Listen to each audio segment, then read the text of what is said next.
ഒരുപാട് നാളുകൾ കൊണ്ട് പോകാൻ ആഗ്രഹിച്ച ഒരിടത്തേക്കാണ് കേട്ടോ ഞങ്ങൾ ഇന്ന് പോണത്. സാധാരണ എപ്പോഴും പോകാറുള്ള പോലെ തന്നെ ബോട്ട് വഴിയാണ് പോയത്. ബോട്ട് ചെട്ടിയിൽ നിന്ന് ഒരാൾക്ക് 6 രൂപയാട്ടോ ബോട്ടിന് ടിക്കറ്റ് ചാർജ്.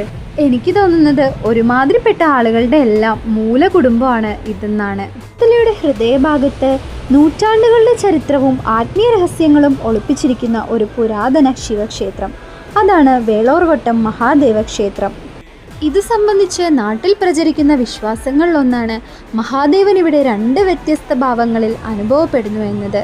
കിരാതമൂർത്തി ഭാവവും ഗൃഹസ്ഥ ഭാവവും. മൂർത്തി വനവാസിയായ വേട്ടക്കാരൻ്റെ ഉഗ്രവും ശക്തവുമായ രൂപമാണ്.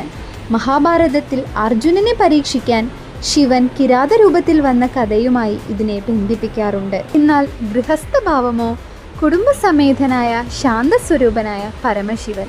അതുകൊണ്ട് തന്നെയാണ് ക്ഷേത്രത്തിലെ ചില പൂജാകർമ്മങ്ങളും ദീപാരാധന രീതികളും വ്യത്യസ്തമാകുന്നത് എന്നാണ് വിശ്വാസം.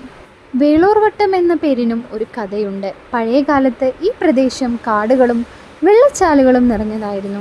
അവിടെ ഒരു ദിവ്യപ്രകാശവും ശിവലിംഗവും നാട്ടുകാർ കണ്ടെത്തിയതോടെ ക്ഷേത്രം സ്ഥാപിക്കപ്പെട്ടു എന്നാണ് വിശ്വാസം.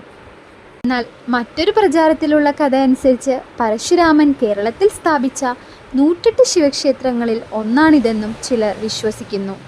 27 നക്ഷത്രങ്ങളുടെയും ദൈവിക ഊർജം പ്രകൃതിയോടൊപ്പം നിലകൊള്ളുന്ന ഒരു വിശുദ്ധ ഇടം, അതാണ് ഇവിടുത്തെ നക്ഷത്രക്കാവ്.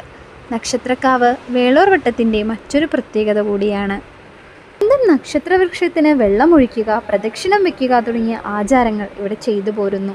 അങ്ങനെ അമ്പലത്തിലൊക്കെ തൊഴുത് അവിടെ നിന്ന് കിട്ടിയ പായസമൊക്കെ കഴിച്ച് കാർന്നോന്മാർക്കുള്ള കൂട്ട് നമസ്കാരവും പിതൃ നമസ്കാരവും ഒക്കെ ചെയ്ത് ഞങ്ങളതേ കുറച്ച് സംഭാരമൊക്കെ കുടിച്ച് വീട്ടിലേക്ക് പോവാണ്. തിരിച്ചും ഞങ്ങൾ ബോട്ട് കയറി തന്നെയാട്ടോ പോയത്.